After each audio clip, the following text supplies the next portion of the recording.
Only now do I truly see what philosophy means, what religion means, what anything can mean, if one is sufficiently curious and aware. My life feels changed forever, and if I am ever to slip out of my state back into everyday forgetfulness, let my words here be a reminder of the possibility of true perfection and joy. I am now seeing how multi-leveled reality is, how every man is a reality unto himself, and yet how the self is an illusion, and how reality is one.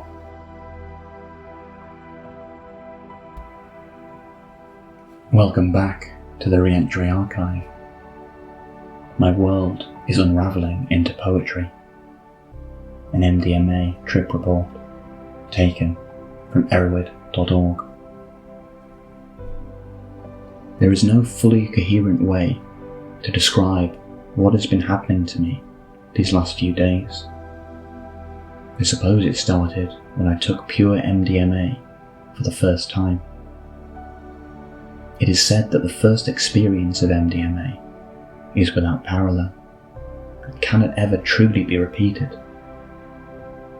This may be so, yet the effects are still resonating in me and through me 2 days later.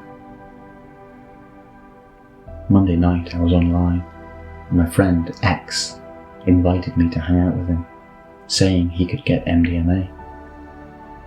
I had been very curious to try this and had never gotten the opportunity, so I seized this one.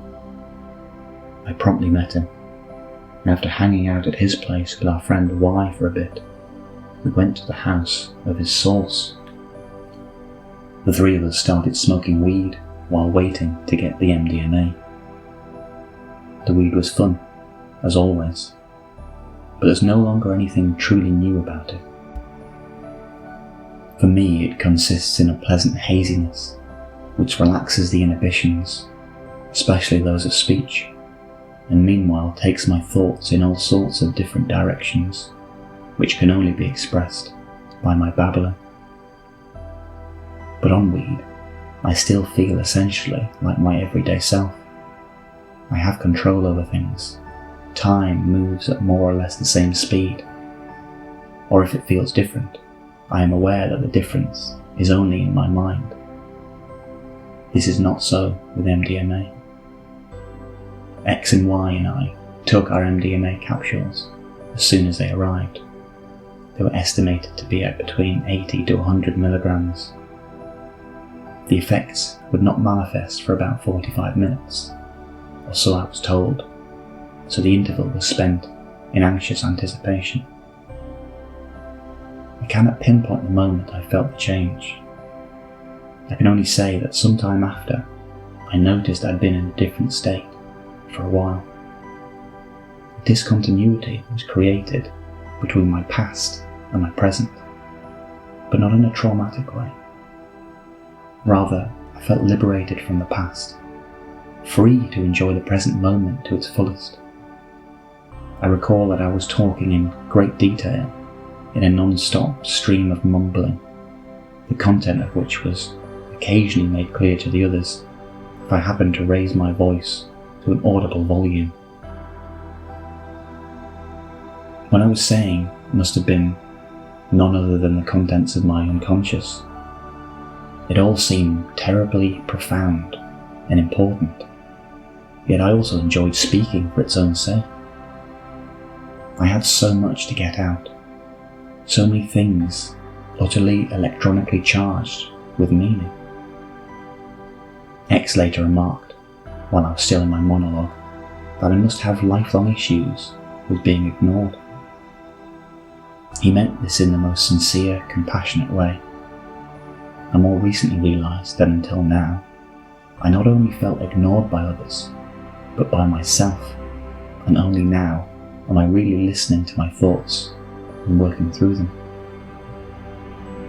He really wanted to understand me, and I desperately wanted to understand him, and everyone, and everything else, so we embarked on a journey of conversation. I found out more about his true nature, his wisdom, his sensitivity to beauty, his recognition of the good in everyone. X, for a moment, was God. We talked with great reverence about the perfection of the female form, the genius of historians and philosophers, and other such noble things, without a trace of irony. I will have to talk with him and Wise soon about other things, I was saying, both to them and to myself, for I cannot remember it all. So overwhelming is the brilliance of the experience. Even the last couple of days, I've been having thoughts which I fear may never be communicated clearly, and whose meaning may dissolve if I were ever to forget them. I feel the power of the world and the power of my language to describe it surging through me, and yet I also feel that there are some things I yearn to express, yet I am unable. Only now do I truly see what philosophy means, what religion means, what anything can mean, if one is sufficiently curious and aware. My life feels changed forever, and if I am ever to slip out of my state back into everyday forgetfulness, let my words here be a reminder of the possibility of true perfection and joy. I am now seeing how multi-leveled reality is, how every man is a reality unto himself, and yet how the self is an illusion, and how reality is one. Every distinction and conflict is melting into its opposite, much like the way things work in Taoist philosophy. I am all at once absorbing the whole world and dissolving into it. This would be the most welcome time to die, yet I feel like my mind would just continue on. I feel immortal, and I must confess, at this moment I am on the verge of tears of joy and of sadness at once, for ultimately the two are one and the same. I am still in the afterglow of the experience.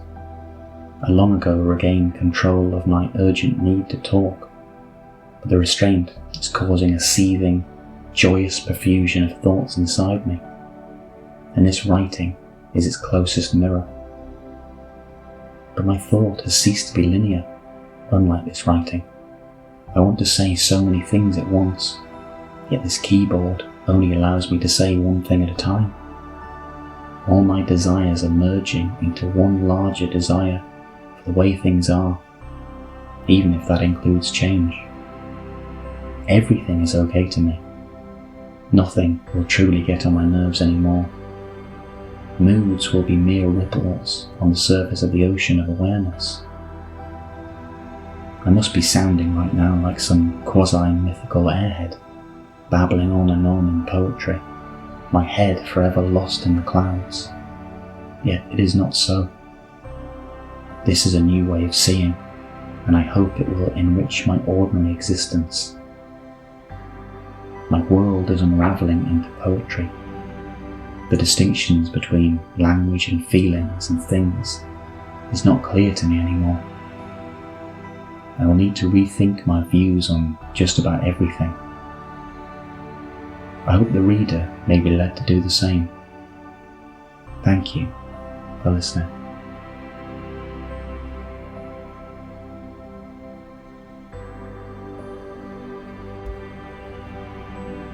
This fascinating experience sees a novel encounter with the lover archetype.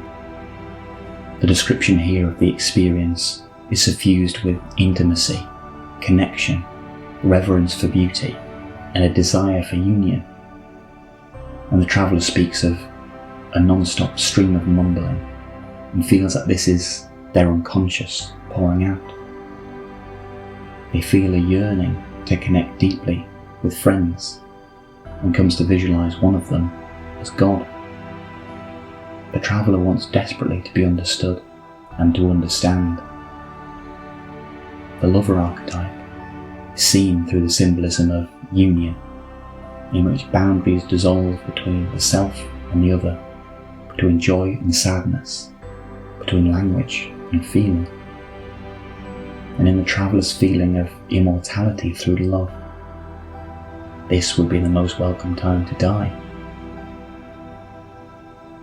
There is also the shadow risk to consider. The lover's archetype can be intoxicating, and this intoxication can be overwhelming, as it brings with it a flood of emotion, possible over-identification with others, or a longing that cannot be contained. There's a hint to this in the compulsion to speak and the later frustration in not being able to capture all of his insights. This experience could be integrated into the everyday self, perhaps through embodiment exercises, regular practices here which are used to root the feelings experienced within the body.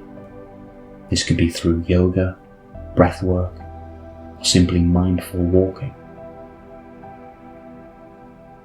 A ritual of remembrance could also be considered. The traveller could create a small personal ritual to remind themselves of the ocean of awareness that lies beneath, so that everyday ripples do not consume them. This traveller may also wish to consider re-exploring the experience through a therapeutic lens, especially when looking at the theme of being ignored, which surfaced powerfully and could perhaps suggest earlier wounds which need re-exploring.